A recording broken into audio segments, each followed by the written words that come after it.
Well, a significant development in the 5-year conflict in Syria. The United States and Russia have reportedly agreed to the terms of a truce in Syria.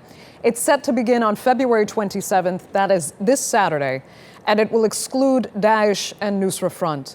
Now, this follows the talks between U.S. Secretary of State John Kerry and Russian Foreign Minister Sergei Lavrov over the weekend. Now, in a moment, we'll go live to our correspondents in Moscow, Ankara, and on the Turkish-Syrian border. First, let's get straight to Tatiana Anderson in Washington, D.C. Tatiana, tell us what is being said about what the United States and Russia expect to get out of this truce. Well, first of all, I can tell you is that word of this official truce is expected to come out later this afternoon following a telephone call between U.S. President Barack Obama and Russian President Vladimir Putin. What's interesting here is the language that's being used to describe this truce. Western diplomats are calling it a cessation of hostilities. And this is the second time in about 10 days that U.S. Secretary of State John Kerry has used that phrase. The first time was in Munich on February 12th, and that phrase really suggests that it's carefully chosen, perhaps so as not to indicate that this truce would be a full ceasefire. But of course, that is one of the many questions surrounding this truce, including who would enforce it and what are the consequences for breaching it. I should mention here as well that there has been some reporting that the United Nations was involved in brokering this deal between Russia and the United States. However, our TRT World colleague at the United Nations has spoken with Stefan de Mistruta's office. De Mistura, of course, is the UN Special Envoy to Syria, and his spokesman is telling our TRT World colleague that that's not true, that the UN was not involved here, and that this deal was strictly between the United States and Russia. It seems, though, either way, that this agreement between the United States and Russia really brings these two nations closer than ever to ending some of the bloodshed that's been happening in Syria. And of course, this is expected to happen on Saturday. It would exclude two key factions, Daesh and Nusra Front. And of course, Andrea, Syrian President Bashar al-Assad has to agree to it. Back to you. Okay, Tatiana, we'll leave it there for now. We're going to turn our attention to Moscow and get Russian reaction. Jack Perrick joins us now live. Jack, what is Moscow saying now about what appears to be a rather sudden agreement coming immediately after Russia had pledged to continue its bombings in Syria? Indeed, so this is something of a surprise to us here in Russia.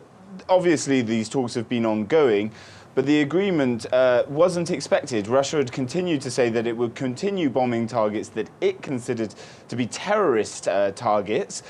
Originally, Russia was saying that the ceasefire agreement could come together on March 1st. So this February 27th deadline could be seen as something of a concession from the Russian government.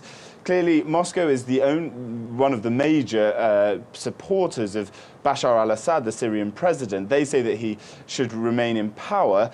And there was some idea that the longer that the agreement would take for the ceasefire to come into force, the more kind of land grabbing that Russia could do or potentially allegedly do, and the more they could support the Syrian government. So the Western powers will clearly see this as something as a promising sign that Russia has agreed to bring this deadline to Saturday now to get this ceasefire or cessation of hostilities put into place.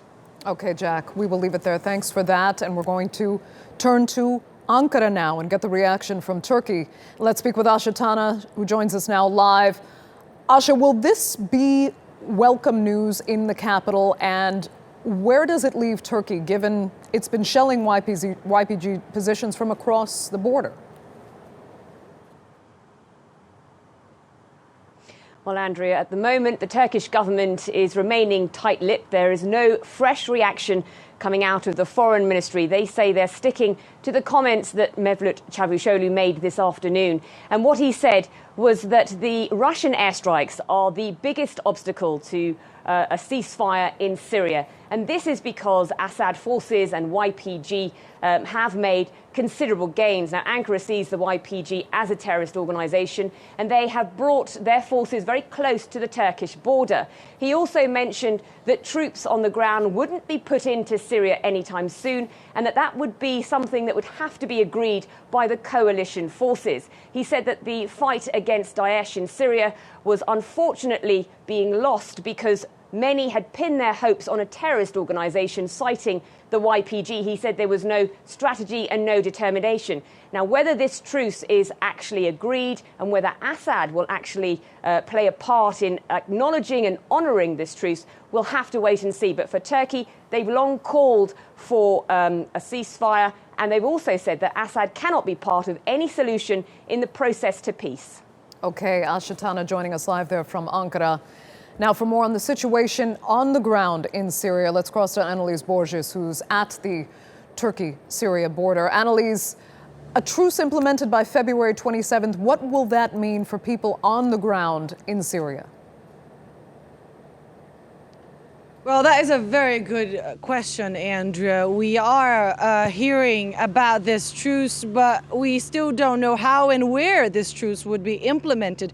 We have indeed a date and a time, but again, the fact that that truce does not include those two groups, Daesh and Al-Qaeda, the Al-Qaeda link Al-Nusra Front, well, that means a lot, because those are exactly the two groups Russia and the Syrian regime say they are fighting in Aleppo, and that push for Aleppo in the last few weeks has seen an intensification of the conflict here in the north of Syria. According to activists on the ground, warplanes said to be Russian continue to target positions in the northeastern part of the country, and that is where the Syrian regime is said to be making gains. So once again, whether or not that truce will mean a halt in hostilities over in that area as well remains to be seen. We do not know what that will mean for people trapped in this conflict, because we have indeed seen a lot of people suffering from it, especially in this region in Aleppo. And Annelies, Bashar al-Assad had said specifically he would not agree to any ceasefire if it did not include Daesh, al-Nusra, Jaish al-Islam, and Arar al-Sham. It includes does not include first and foremost Daesh and al-Nusra. How will Assad manage this truce then? Well, indeed, in an interview with the Spanish newspaper El País on Saturday, Bashar al-Assad said they would agree to a ceasefire as long as they could still fight those terror groups. Bashar al-Assad said that according to the Syrian constitution, anyone who picks up arms and fights against the government is a terrorist. So what exactly that would mean is a very good question. We still need to see if Bashar al-Assad and forces loyal to the regime, which now are set to include even the YPG here in the north, if they are going to agree and stop the fighting in the northeast of the country.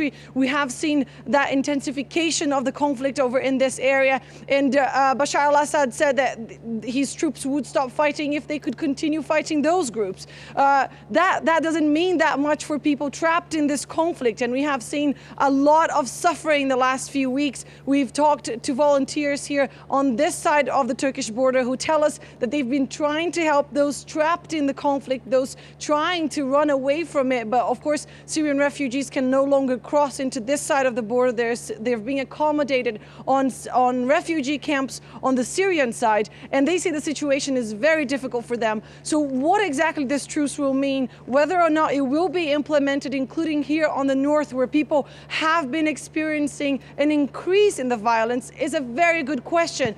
And of course, in the next few days, we need to see those warring parties agree and sign up to this deal. But once again, that will not include Daesh. And let's remind the viewers that that group, Daesh, also known as ISIS, is responsible for the death of at least 184 people on Sunday in Syria in multiple explosions in the capital Damascus, as well as in the city of Homs. Okay, Annelies Borges joining us live there from the Turkish-Syrian border in Kilis.